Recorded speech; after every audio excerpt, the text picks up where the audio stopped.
setmanes en què hem estat en els jutjats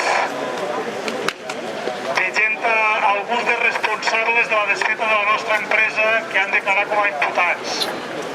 Avui fa 9 mesos que el Partit Popular va robar una possibilitat als valencians de veure la seva realitat en la pantalla i escoltar-la a través de la ràdio.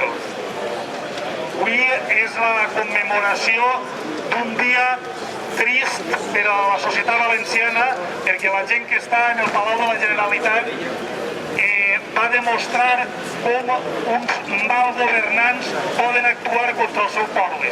Però també és un dia per a reivindicar que es corregisca aquesta desfeta i que tornem a tindre, com més pront millor, tots els valencians, una ràdio i una televisió públiques.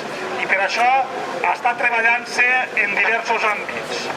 En primer lloc, agrair a tota la gent d'organitzacions sindicals, partits polítics i societat i associacions que com cada divendres s'afegeixen a la nostra concentració i que ens donen suport en la reivindicació social col·lectiva d'una ràdio i televisió pública per al conjunt dels valencians.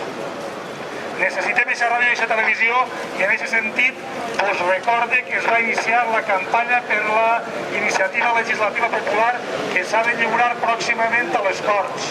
El pròxim dia 16 s'acaba el termini per a que lliurem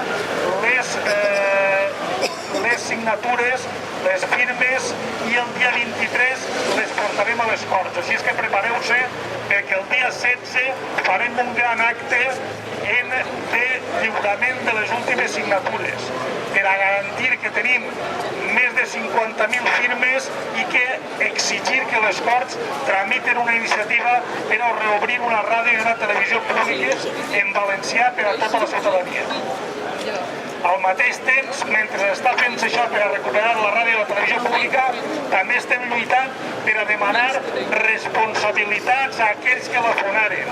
I vos recorde també que el dia 9 hi ha una nova declaració d'imputats en el Tribunal Superior de Justícia per a continuar investigant el saqueig de Radiotelevisió Valenciana per a la trama Gürtel en la visita del Papa. És el dia 9 de setembre. Ja us informarem de a quina hora ens tornarem a concentrar per a exigir que paguen els responsables. Aquesta declaració és important perquè, segons les informacions que hem anat sabent al llarg de l'estiu, hi ha molta gent que apunta a que Juan Cotino estava darrere de tota l'organització del saqueig de Radiotelevisió. Així és que anem a lluitar perquè paguen tots els que ens han afonat. Hem de recordar que els valencians estan pagant un alt cost durant estos 9 mesos pel saqueig de Radiotelevisió Valenciana i pel seu tancament. 1,3 milions d'euros continuen pagant-se per el manteniment i la vigilància dels edificis.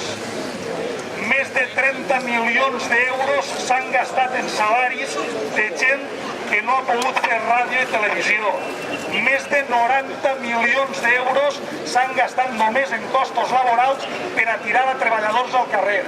És un gran desficaci, però un gran desficaci que no li fa estalviar diners a la societat valenciana. Els valencians continuen pagant 100 milions d'euros cada any fins a 2022 per deutes de radiotelevisió provocats pel Partit Popular. Deutes, com hem vist ara, que s'han produït per a pagar favors, com el de l'entrenador personal de José María Aznar, que va cobrar 650.000 euros per faena que els treballadors de Radiotelevisió Valenciana podien fer moltíssim més barata i sense cost addicional per a la societat valenciana. Tot això ho hem de denunciar, continuarem denunciant-ho i continuarem manifestant-nos cada divendres ací al Palau de la Generalitat per a fer-li evident al Partit Popular que el que han comès és un atac a tot el poble i que per això els culpables hauran de pagar.